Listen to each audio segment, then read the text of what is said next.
Hola,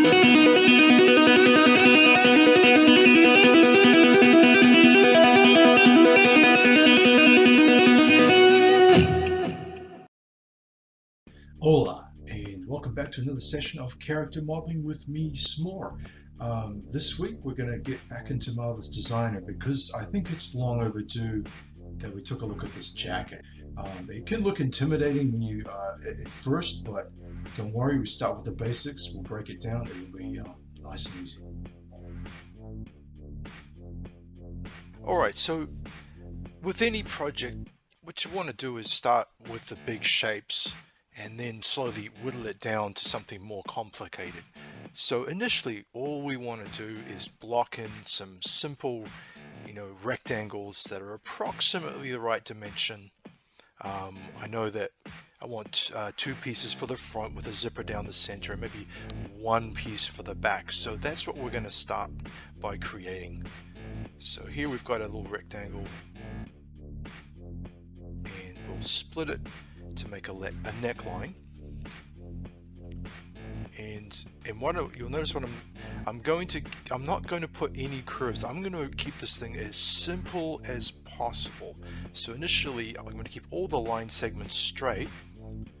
Split this one again to create a hole for the arm, and we'll pull the shoulder down a little bit. I know I'll at least want a little bit of a slant to the shoulder and give the armpit a little bit more space. Alright, so that's our front lapel. I'll call it, well, it's not technically called the lapel, but that'll be our front piece. And we're moving around the back now. Make a nice wide piece. So I'm just moving the front piece out of the way so I can now imagine what the back shape should be. And for this one, what we're going to do is we're going to create half and mirror it. So we'll unfold it once I've got the basic shape. Again, splitting it for the neck.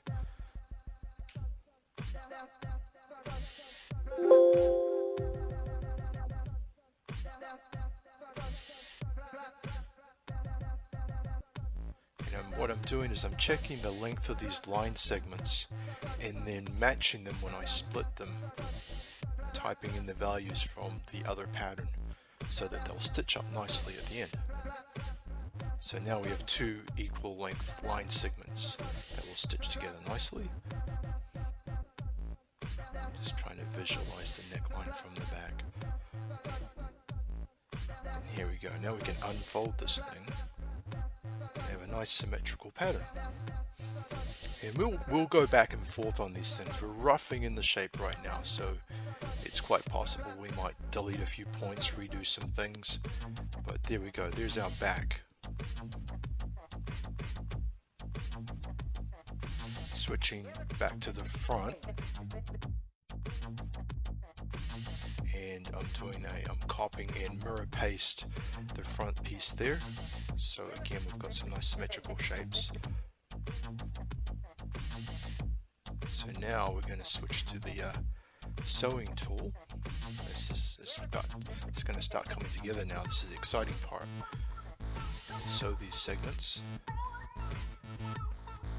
Sometimes it's hard to visualize where the segments are supposed to go from and to. Definitely helps to look at it updating in the 3D port as well. Now let's see what happens when we run a sim on this. I'm quite happy with that. And you can see that is a very simple shape. Nothing fancy yet.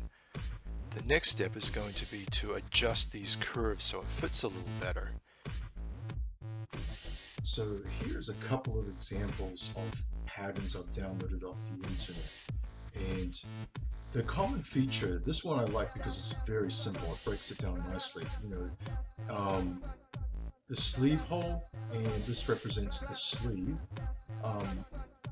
These are common curves that you'll see in many patterns. So here's another example, more sophisticated, but if you look, same kind of curvature for the sleeve hole and the sleeve. So we're going to create these curves. The top point here, the high point represents the top of the shoulder, and the low point represents the armpit.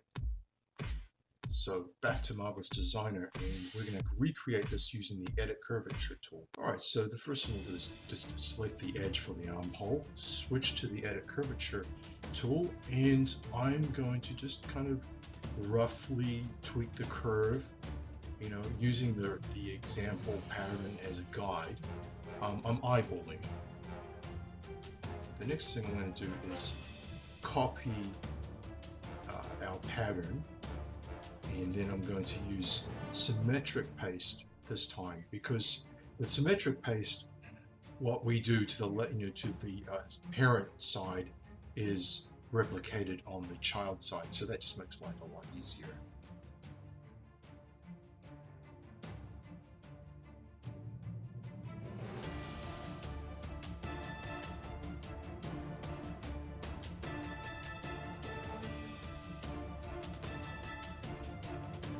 Alright, so we're going to repeat the process with the neck, grabbing that line segment, using the Edit Curvature tool to tweak it, and watching it update in the 3D viewport there, so you quickly, right away, you see, you know, if it's going to work.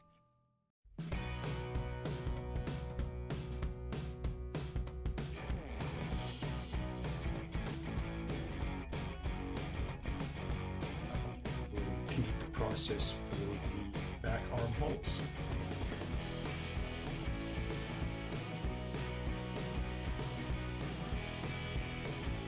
And there you go.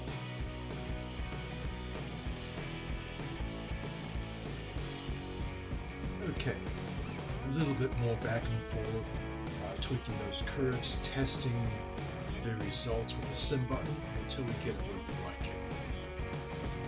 Now I'll adjust the bottom of the jacket just so it's a little bit more horizontal, and we're left with a bit of a beak here. What we really want is this thing to conform to her torso there, and then later on we'll add an extra strip at the bottom to kind of add length to the jacket.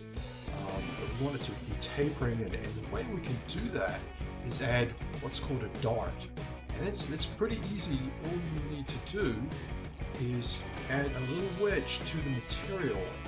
And as you can see in this example here, here's where they're about to add darts to the material itself. They're planning. Here's an example of a dart here being cut into some material. When you sew these two pieces together, it's going to pull the material together. Obviously, and you can imagine the result will be tighter. It will be, less material pulled together. We'll be able to get that taper we want.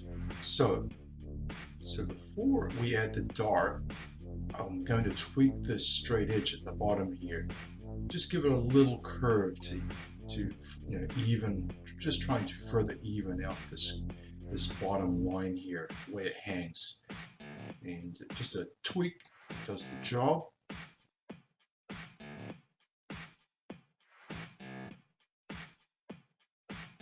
So first, split the edge there. Could just go for a uniform split here. Split it 3 times, so 2 points contain the line, and the third center point will be the tip of the dart. Just drag that sucker up, grab it, and pull it up. And you'll notice that our dart has a bit of curvature. These lines are curved. That's easily fixed. Just delete curve points on those particular edges, and bobs your auntie. Cool. Now stitch them up and hit the send button.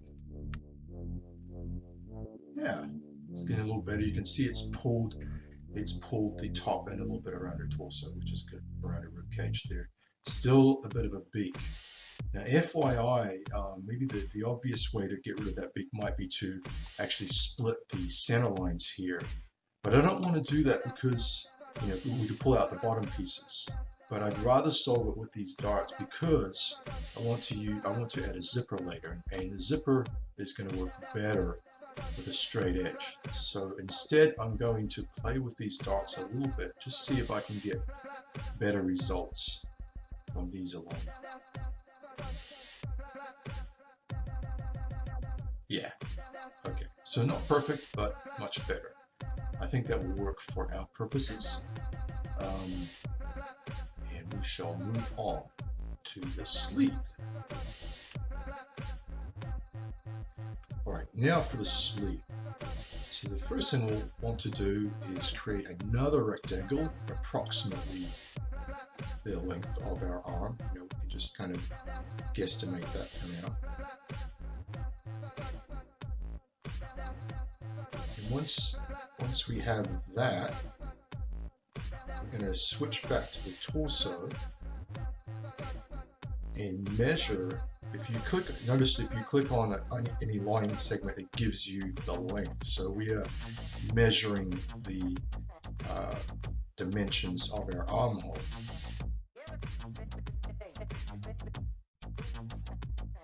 So we're measuring the sleeve hole.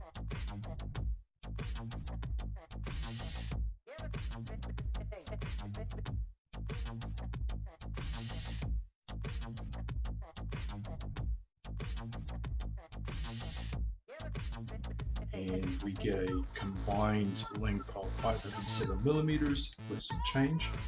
So we will now select the line segment for the top of our sleeve around the shoulder here. Using the both option, we can set its length to 507 millimeters, and there you go, you get that monstrosity. Okay, now our sleeve needs to be two segments. It needs to stitch the top of the shoulder, so we'll split this line. We'll do a test sim, see what that looks like.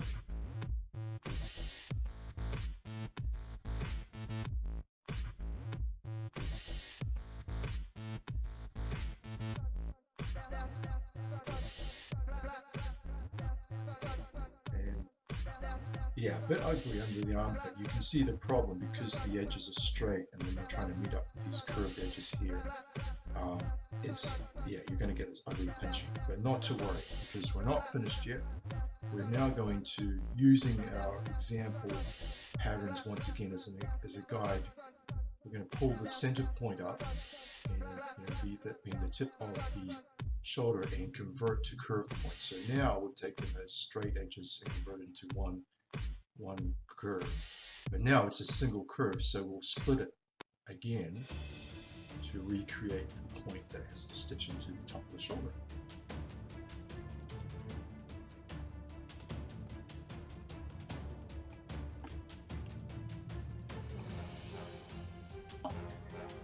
We're now going to use that new tool. This is what we call the edit curve point, and it actually adds a point to the line segment there. But this point is not the same as the regular sewing points. It's only for the purposes of the curve. It is not a stitch point, so that's fine. So by adding extra curve points, it enables us to make this more sophisticated shape here. Okay, a bit of a quick kind of time lapse of me tweaking with these curves until I'm happy with them. And once we are, the final step here is going to be just to correct the length of these line segments on the shoulder here so that they match the armhole on the torso. And let's do that. So using the start and end options on the set length tool so that we keep our shape symmetrical. And once that's done, stitching of the new segments into the torso, and we run the sim, and voila! All that's left to do now is just mirror this thing.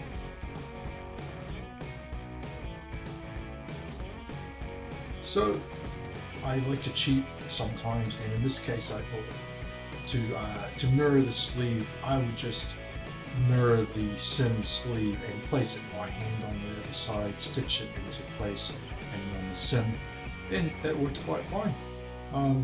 And there you go. This will be, I think this is a good stopping point for this jacket. I am going to pick it up in another video, and we'll finish up with adding some zippers and internal lines and some buttons, some cool details to really kind of make it a much more sophisticated little jacket. Right, off we go.